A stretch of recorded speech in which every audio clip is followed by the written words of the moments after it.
We'll never forget you. None of us will. You meant so much to everyone.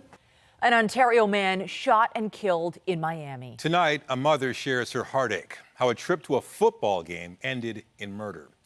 Good evening. His family says Dylan Isaacs was an avid fan of the Buffalo Bills. The Six Nations man was in Miami to watch them play, but ended up the victim of gun violence near the stadium.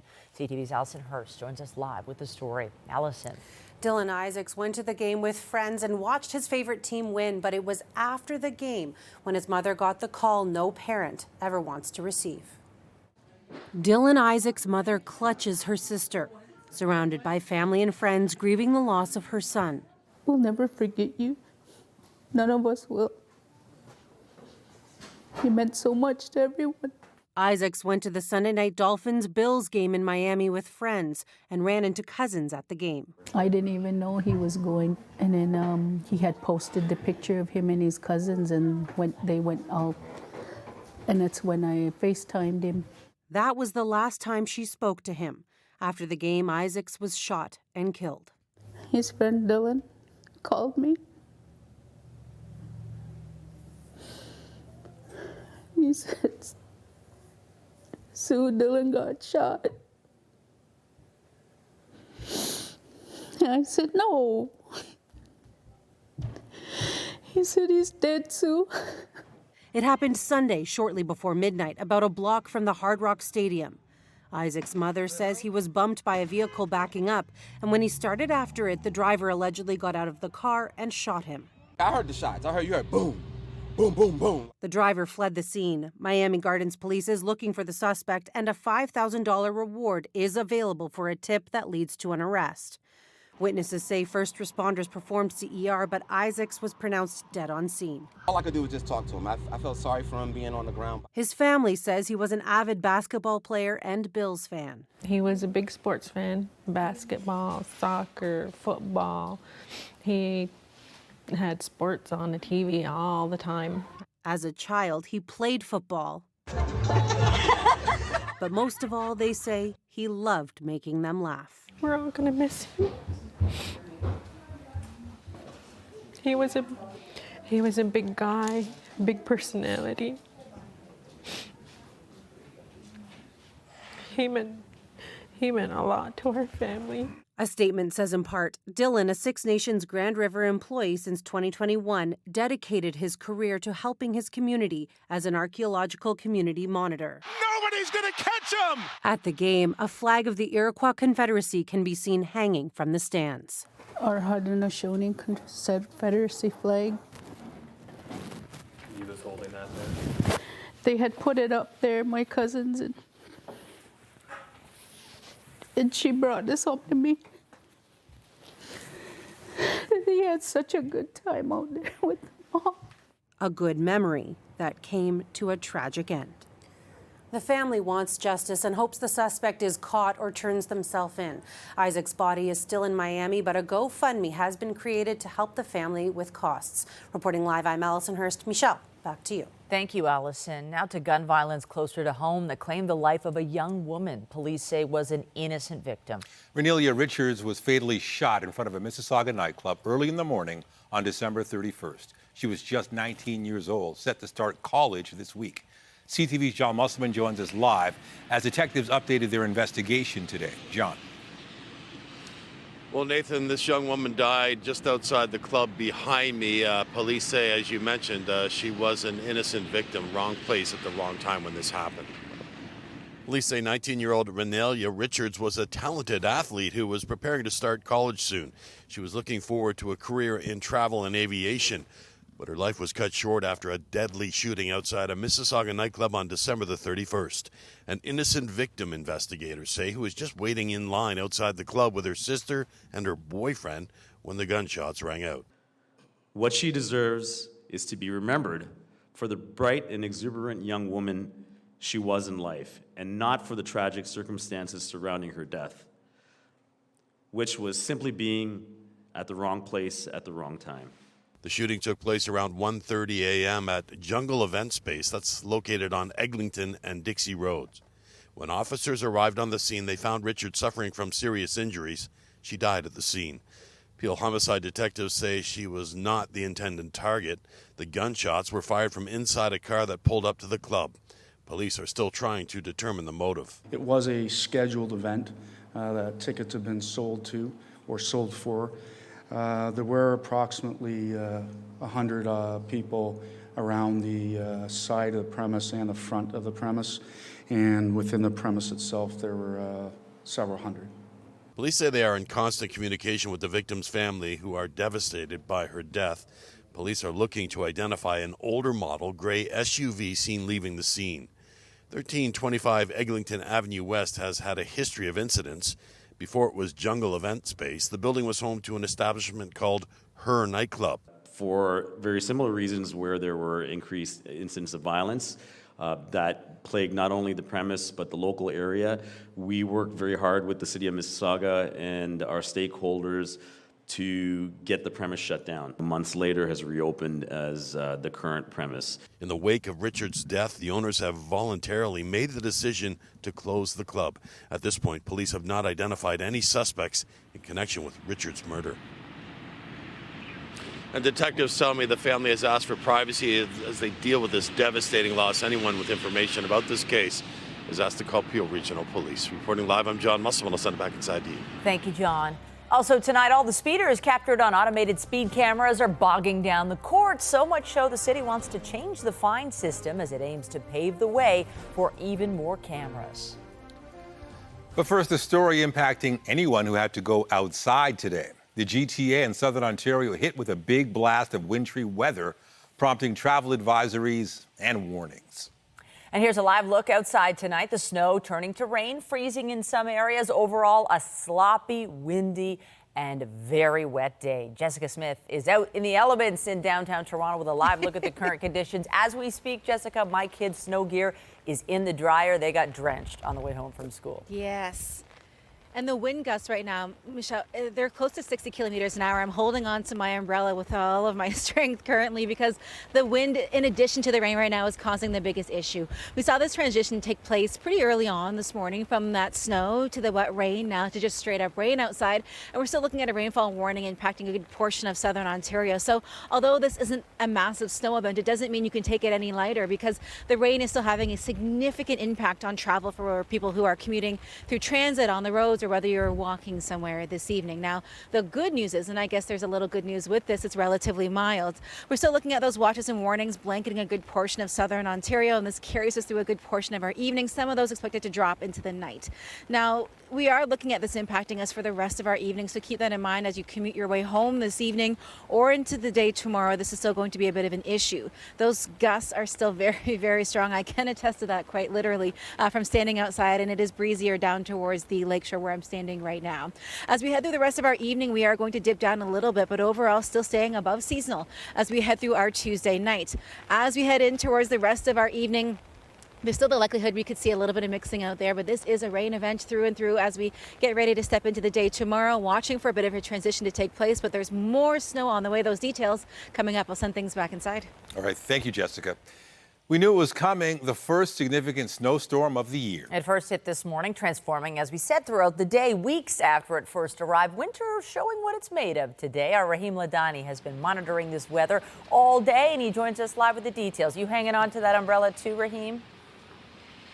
Yeah, Michelle, no doubt about it. It certainly is windy out here, and it is rainy. The snow that's on the ground right now is heavy and wet, and that's because of, as just mentioned, the significant amount of rain that continues to fall this hour as this system has been evolving throughout the day, depending on where you are. Battling the elements and his umbrella, this is Victor Raymond's introduction to true Canadian weather. This is my first winter in Toronto, so yeah, it's so windy out here. This January storm quickly intensified into snow, drastically dropping visibility, leading to several collisions. We got a van on its side here, driver lost control, hit the wall. This rollover in Vaughan happened at Highway 400 in Bass Pro Mills, and a driver was taken to hospital with minor injuries. A little bit of slush can send you, overreacting into other traffic, and all of a sudden you try to hit the brakes and you end up hydroplaning or just sliding across this wet, slushy highway. Meanwhile, in Pickering, Keith wasn't wasting any time cleaning up the fallen mess. It's heavy, really wet. So it's trying to get it before it gets even more wet. West off the 401 in Kitchener, people waiting for the bus sheltered themselves as the snow accumulated, making for a challenging commute. I mean, I drove from Oakville, and the 401 is a little iffy. However, that doesn't mean everyone minds the wintry weather. It's beautiful, man. I think we should have had this a couple months ago. Back in Toronto, by the afternoon, there were pools of puddles as the rain took over. But that wasn't slowing down Chris and his dog, Indy. I don't love the soupy mess, but if it turns to snow overnight and we can do some sledding, that would be amazing. And the sentiment is similar for those still riding their bike. I wish it would rather snow than this ice pellets that are coming down right now. Now, if this wintry wallop wasn't what you were expecting, maybe look ahead to another system later in the week. Instead of going right through Ontario, it's going to kind of veer off to the lower Great Lakes, might reach up into Lake Erie.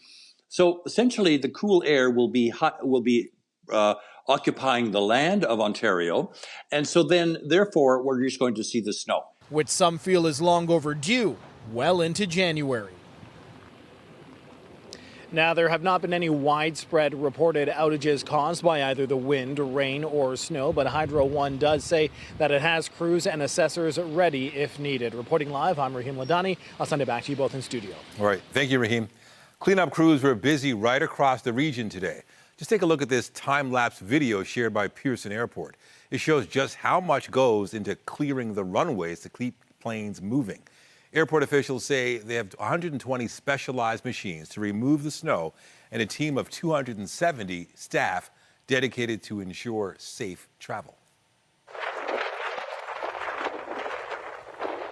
Weather also blasted a massive swath of the eastern United States with more than 40 million Americans under the threat of severe weather. Heavy snow and blizzard conditions are already battering the Midwest. That storm is now moving into the Northeast with up to 30 centimeters of snow possible in an area stretching from Kansas to New England. We turn to the ongoing efforts to keep Toronto's roads safe all year round. The city is a step closer to increasing the number of speed cameras on our streets. And changes could also be on the way when it comes to how the tickets are handed out. CTV's Sean Leathong joins us live with all the details. Sean. Well, Nathan, Michelle, when the cameras came into effect in 2020, there were just 50 on the streets of Toronto. That jumped to 75, and that this goes through, it could double. There could be more eyes on the road in the near future, as the city is looking to double the number of speed cameras in the city. The automated speed cameras are an important part of our Vision Zero policy in the City of Toronto, which aims to have zero fatalities on our roads. At an infrastructure committee meeting at City Hall today, staff made 15 recommendations regarding speed cameras and red light cameras.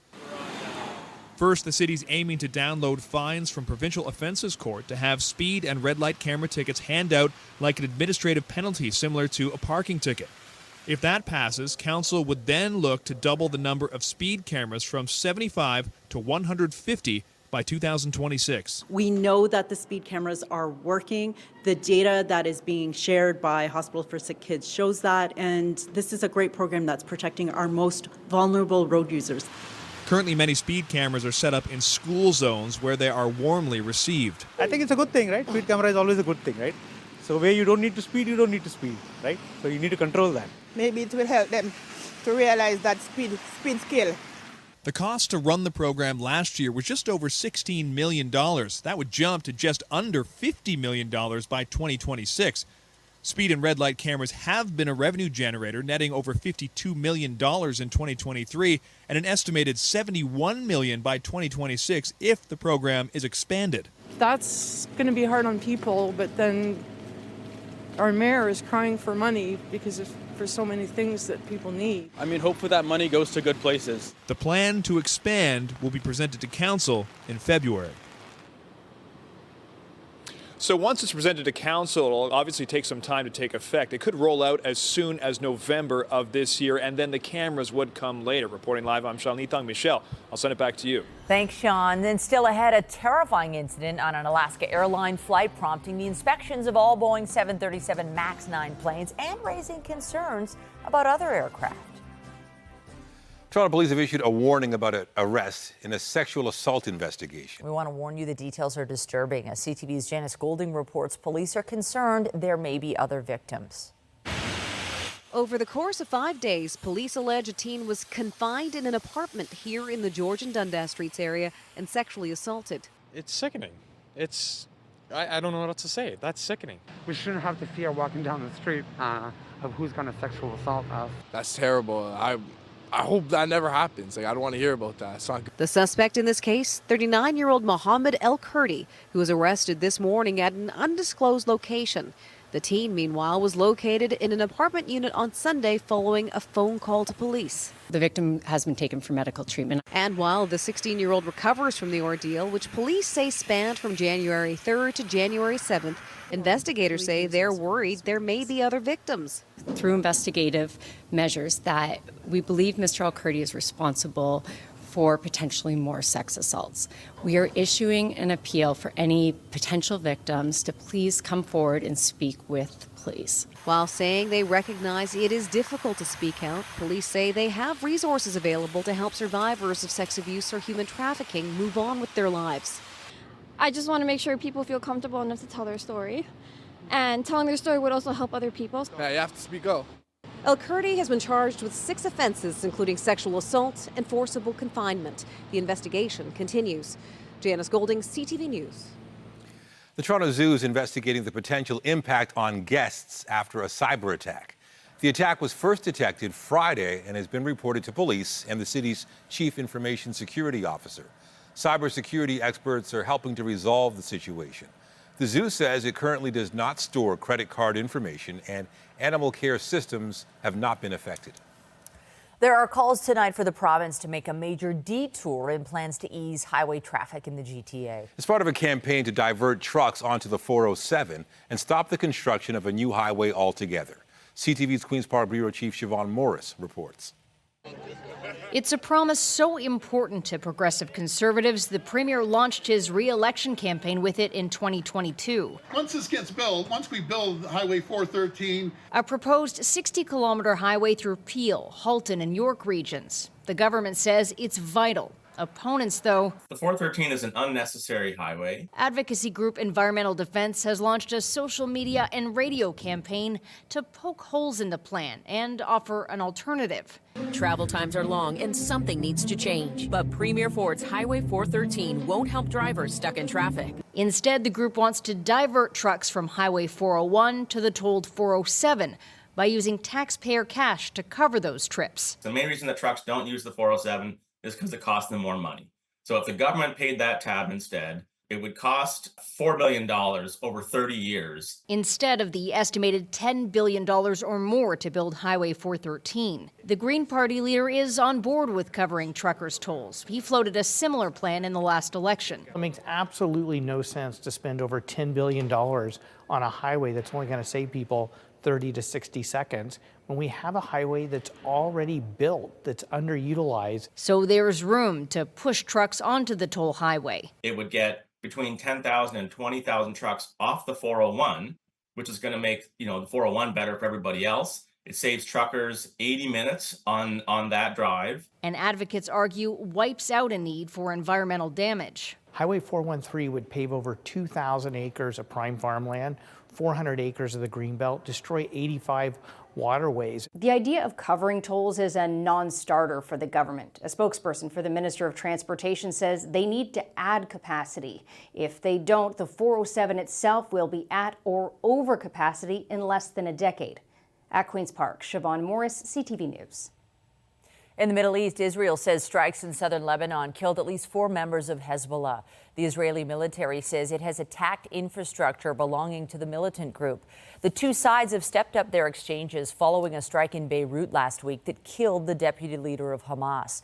U.S. Secretary of State Antony Blinken was in Israel today, saying Washington rejects any proposal for settling Palestinians outside the Gaza Strip.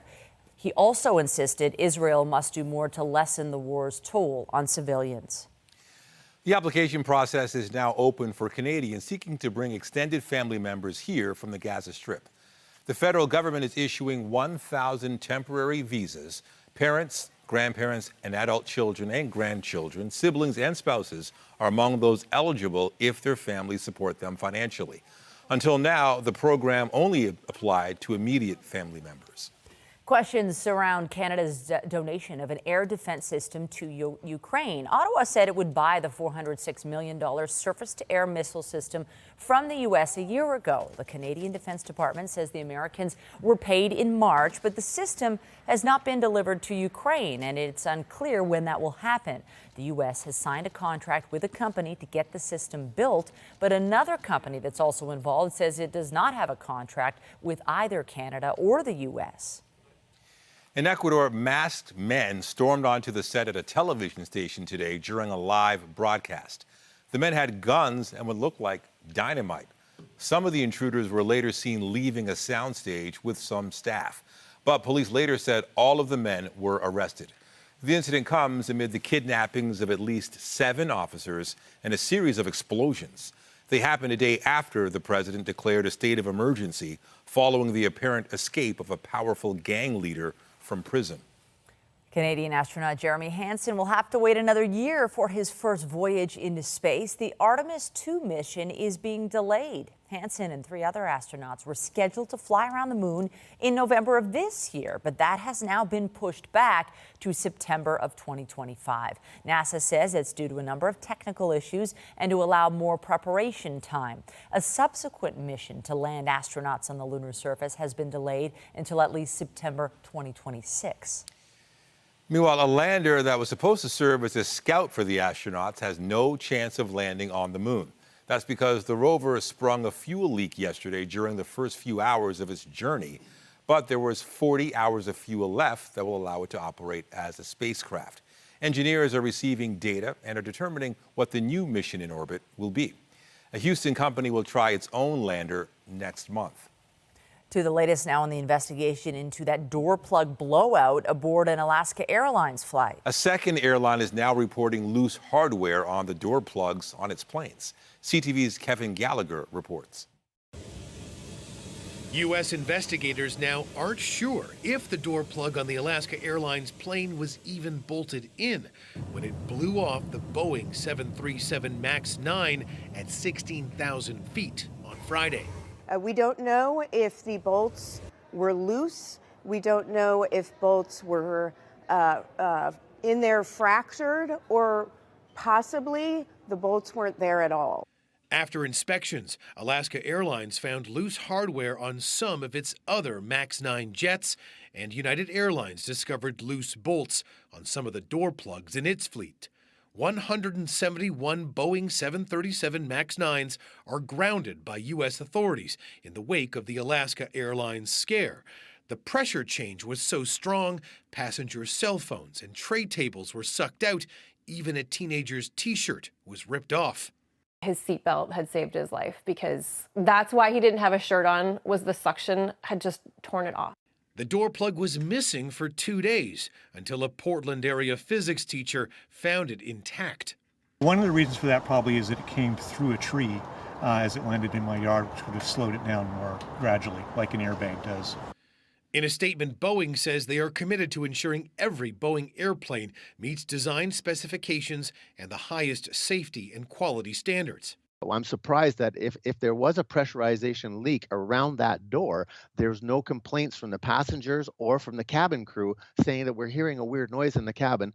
None of the affected planes are flown by Canadian Airlines. The door plug from that Alaskan Airlines flight is now under inspection by investigators in Washington, D.C. Kevin Gallagher, CTV News, Ottawa. In Washington, Donald Trump attended an appeals court hearing related to charges he plotted to overturn the 2020 election. As a president, you have to have immunity. Very simple.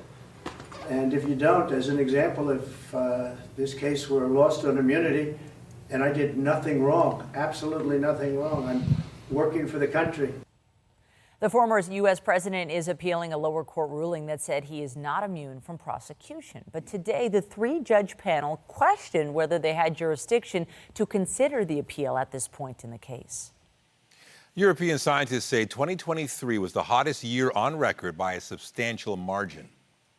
It was the first time on record that every day within a year had exceeded 1 degree above that pre-industrial average. And close to 50% of days were more than 1.5 degrees warmer than the pre-industrial average. The Copernicus Climate Change Service also says last year was likely the warmest on Earth in the last 100,000 years. And it expects those types of conditions to continue in 2024. Also tonight, plastic pollution at a never-before-seen level. Researchers discover more bits of plastic in our bottled water than first thought. Nanoplastic particles invisible under the microscope until now. And I'm Pat Foran. Coming up on Consumer Alert, the Consumer Electronics Show is underway in Las Vegas. Companies are rolling out the latest in artificial intelligence, bendable phone and laptop screens, and robots. We see what the future holds. I'll have that story. That's just ahead. The messy weather continues as we wrap up our Tuesday night and head into the middle of the week. We could see a bit of mixing take place tomorrow, but we don't truly get a break until next week. So if you're heading out tomorrow or you're staying home, you'll still need to bundle up because the weather doesn't get much nicer, unfortunately, and the winds will be gusty once again. Coming up, I'll have a full look at your long-range forecast, and stay with us. We have another full night of great programming for you right here on CTV.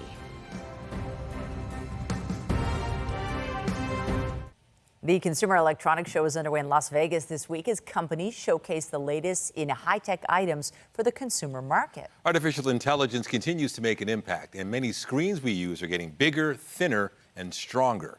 Here's Pat Foran and Consumer Alert. Pat. Nathan and Michelle, the first Consumer Electronics Show was more than 50 years ago. It's usually where we see the latest in high-tech devices. It's now easy to create your AI twin. More screens are foldable, and one day you could have your own robot. At the Las Vegas Convention Center, CES has taken over, showcasing the latest in giant screens, PC gaming, and robotic dogs. Welcome to Boston Dynamics. I am Spot, and I will be your guide for today. Ah, Mr. Matt, my employment as a tour guide provides great satisfaction. There's technology that allows you to create your own AI twin in just a matter of minutes. A creator, a user could make money while they sleep and interact while they sleep, so their fans can engage and talk to them in 29 different languages. It's something social media influencers are interested in. Hollow AI will definitely give me a little bit of a break because now they're not only having me like face to face, but they're having me on their phone 24/7. Samsung continues to invest in OLED screens for smartphones and laptops that not only bend, they can also expand. What we're trying to enable here is different form factors: fold in, fold out, a 360 fold, slide in or out, or a hybrid fold and a slidable. A PlayStation 5 controller was used to bring an EV concept car on stage. It's the Afeela from a partnership with Honda and Sony. BMW also showcased its remote valet parking system. A person can control the car remotely and park it from another location. It feels weird. I have to admit I'm a bit nervous. The company SkyTed also rolled out its new silent mask that it says will allow someone to make private, confidential calls from anywhere. Imagine you're in an airplane and you have people sitting on the left side and on your right side. So you just put on the mask and the people around you will not be able to hear you. Robotic vacuums have now gone mainstream, but who knows how long it will take for us to have our very own robots in our homes. And the show also featured smart toothbrushes that can tell when you missed a spot, new hair dryers that use light to dry your hair faster, and Hyundai unveiled a new flying taxi that it says could be ready for the market in just 4 years. On your side, I'm Pat Foran. If you have a consumer story idea, email us at alert@ctv.ca. All right, quite the storm, different levels, different stages. Everybody got something.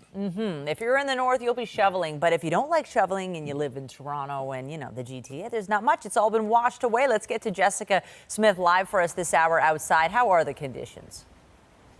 Still very windy out here. We're looking at a northeasterly breeze, gusts a little closer to 60 kilometers an hour down here by the water. You're a little contained the further into the core you go, but really right across southern Ontario, the gusts remain extremely strong. They do become a little lighter as we approach midnight, but then getting into the day tomorrow, they pick back up, becoming westerly, and we're looking at the potential of a little lake effect snow. Now, it is going to be a bit of a messier day, but we'll have all that in a moment. Weather is brought to you by Train, the most reliable heating and cooling brand. It's hard to stop a train.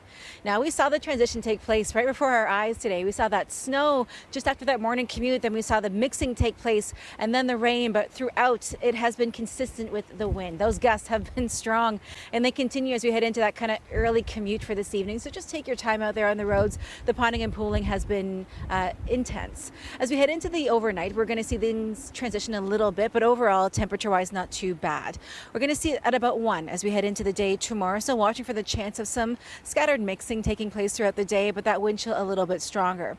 Now, the bulk of this system really will push past us as we head through the overnight, but some troughs extending off of that initial low are going to bring that chance of a few lake effect flurries throughout the day. Timing everything out as we head through the rest of our evening. Again, rain, and you guessed it, more rain. As we get past midnight, though, we do get a bit of a break, some cloud cover lingering out there, a bit of wet snow to start our Wednesday morning. So if the kids are heading back to school, if the buses and such are running, keep that in mind. A bit of a break from some of the active weather in the afternoon, but the chance of lingering lake effect flurries along that eastern shoreline of Lake Huron and Georgian Bay.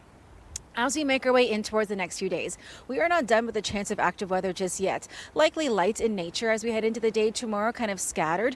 Getting in towards our Thursday, we are watching for this to kind of roll in off and on throughout the day. Very light snow. The heavier kind of weather maker is going to be Friday night into our Saturday. We're watching for maybe 10 to 15 centimeters. But again, because we've been relatively mild, a lot of this kind of turning into that slush. The better likelihood of some freezing taking place overnight is as we head throughout the weekend. And then we take a dive with our temperatures. We've seen a bit of a polar vortex take over part of the prairies that will shift its way towards us. So we go from this kind of mild, messy mix today and into the day tomorrow right through to almost our Friday. And then as we step into next week, we could see daytime highs in that minus double-digit territory. So if you didn't like the kind of messy mix we had today, we get sunshine next week. It just comes with some bitterly cold temperatures. I'll send things back inside. All right. Thank you, Jessica. Also tonight, Jimmy Kimmel claps back with a 7-minute monologue while Aaron Rodgers scrambles and denies he made any accusations. The latest on the celebrity feud coming up.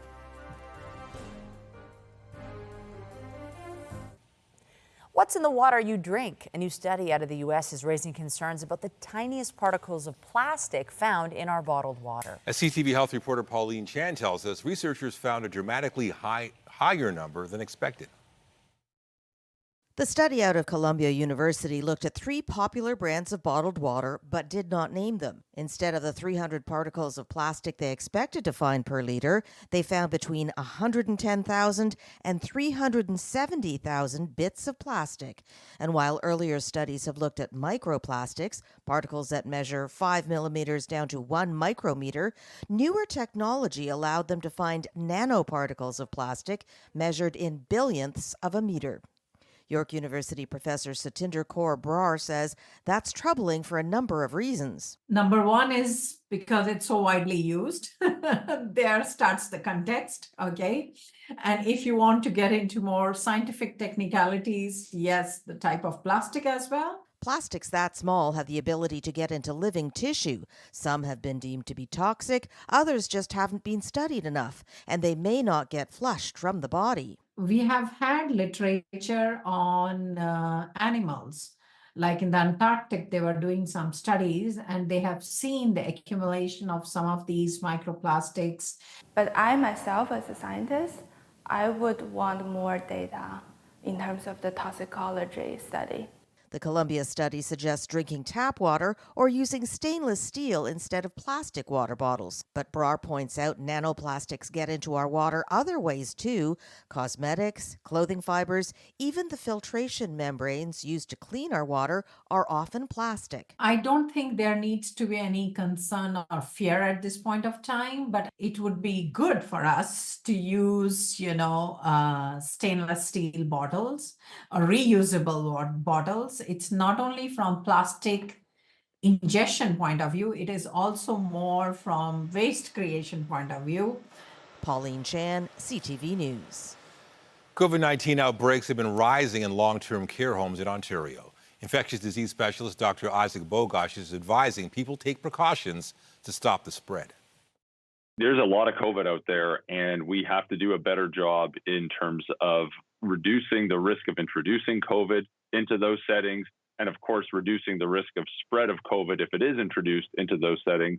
And you do that with sound infection prevention and control measures. Of course, it also has to be balanced with other factors as well. During the darkest days of the pandemic, there were, times where there could be few to no visitors. The latest update from Public Health Ontario shows there have been 850 COVID-19 outbreaks in long-term care homes since late August. That's compared to 32 flu outbreaks and 32 RSV outbreaks. London's Metropolitan Police says Irish singer-songwriter Sinead O'Connor died from natural causes. Police say the singer's death was not considered suspicious after she was found unresponsive at a home in southeast London in July. O'Connor was 56. She was public about her mental illness and was hospitalized after her teenage son died by suicide in 2022. Thousands lined the streets during her funeral procession in August. Reignited last week, the war of words continues between NFL quarterback Aaron Rodgers and late-night talk show host Jimmy Kimmel. Last night, Kimmel delivered a 7-minute-long rant against Rodgers, and this afternoon, a response. CTV's Andrea Case joins us now for the latest on this feud and where it stands. Andrea. Michelle and Nathan, I would like to say boys will be boys, but people will be people, and can't we all just get along? From the back and forth today, I don't really think anything was resolved between the two men. For our first show of 2024, which is already a crazy year, particularly for me. The war of words is ongoing. For most, it all started last Tuesday when New York Jets quarterback Aaron Rodgers seemingly inferred Jimmy Kimmel's name would soon be released on a list associated with convicted sex offender Jeffrey Epstein. A lot of people, including Jimmy Kimmel, are really hoping that doesn't happen. The next day, Kimmel responded on X, threatening to sue the Super Bowl winner if he did not apologize.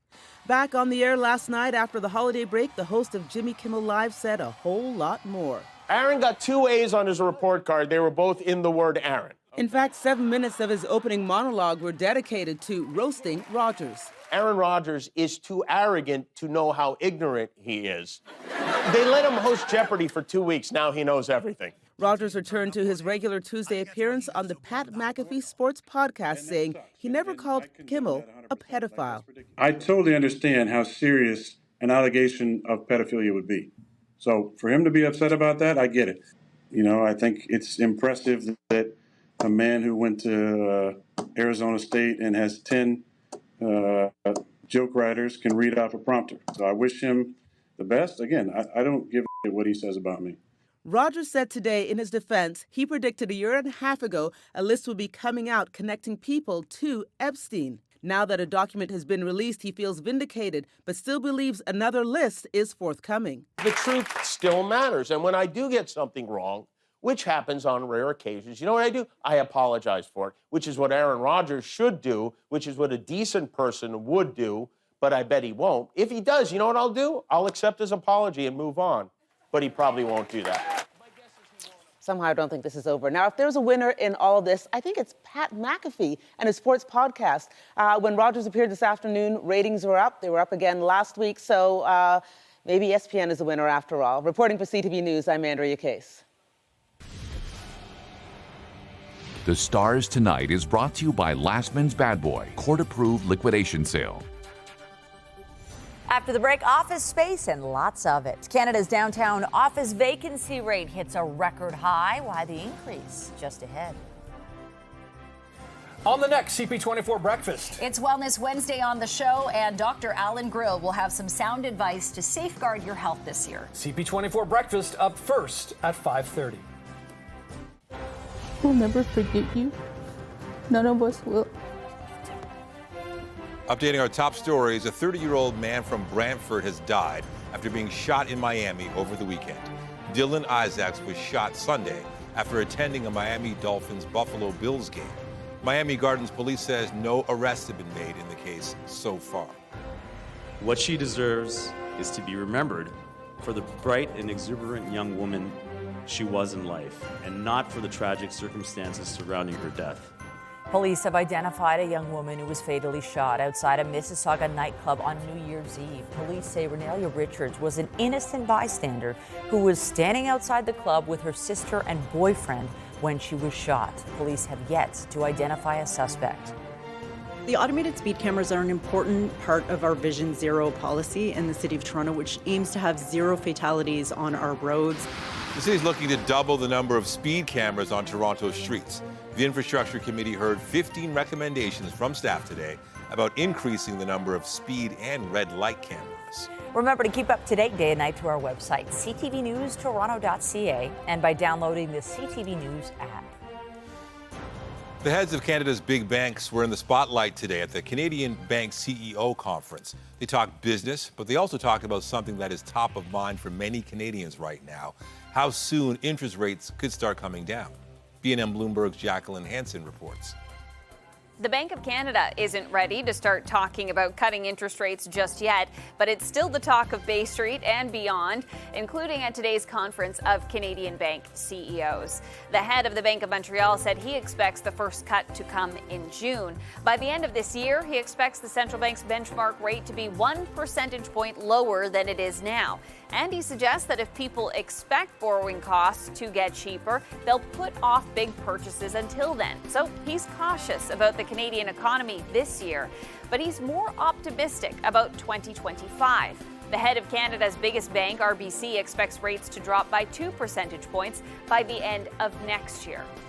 Let's take a look at some of the closing market numbers for today. The Canadian dollar is trading lower about 1/4 cent to 74.63 cents US. West Texas Intermediate oil gained almost $1.40 to roughly $72 US a barrel.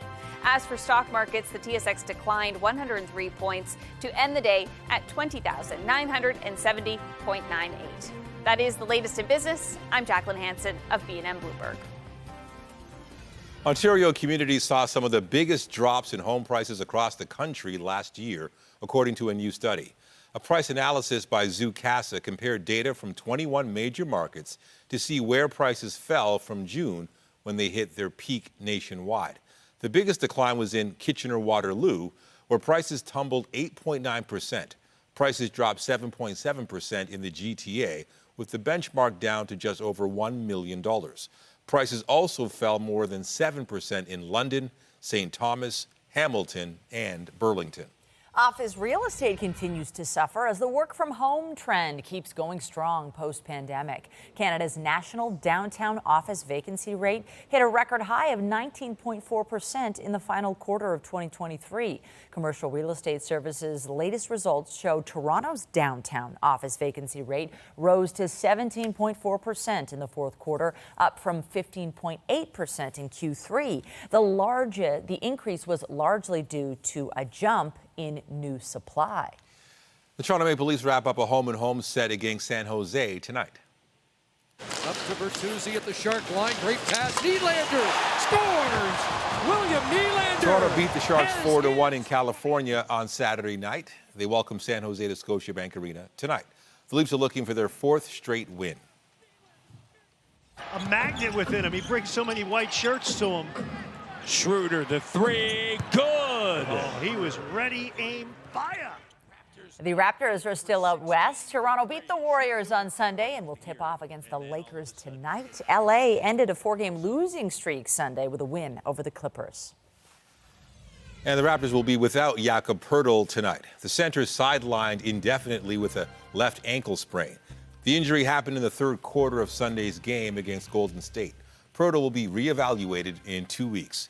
He's averaged 26.5 minutes in 36 games this season, all of them starts. Tonight, humanity's return to the moon delayed. It is a little heartbreaking to think that, we have to wait another year. 2 NASA missions, including a lunar orbit with a Canadian astronaut, stalled by safety concerns. Later on CTV National News.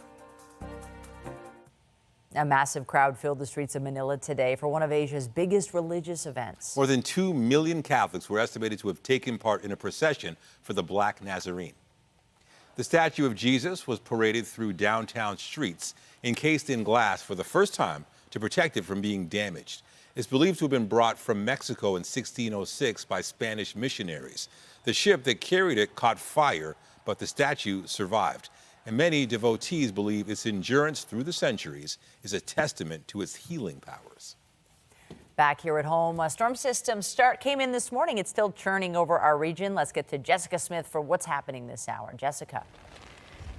More wind and more rain. Really simple when it comes to our forecast this evening. So just take care as you head out. We saw that transition over to more wet precipitation as we made our way throughout the late morning, early afternoon, and now we're just watching for rain to carry us through a good portion of our night. As we make our way through the next 7 days, we will start to see a bit of a transition take place, but for tonight, it is just a lot of rain and a lot of wind. Temperature-wise, as we head in towards the day tomorrow, it is going to be more of the same, a bit of a messy mix off and on throughout the day, a few breaks, and then snow as we head in towards your weekend before sunshine and very cold weather steps in next week.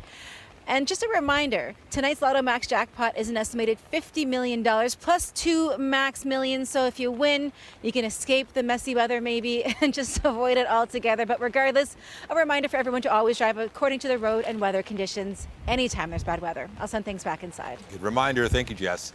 Be sure to join Omar Sachedina tonight at 11 for CTV National News, followed by Natalie Johnson with her next local newscast at 11:30. In the meantime, our coverage continues anytime on CP24 and online at ctvnewstoronto.ca. For Jessica Smith and all of us at CTV News, thank you for watching and have a good night.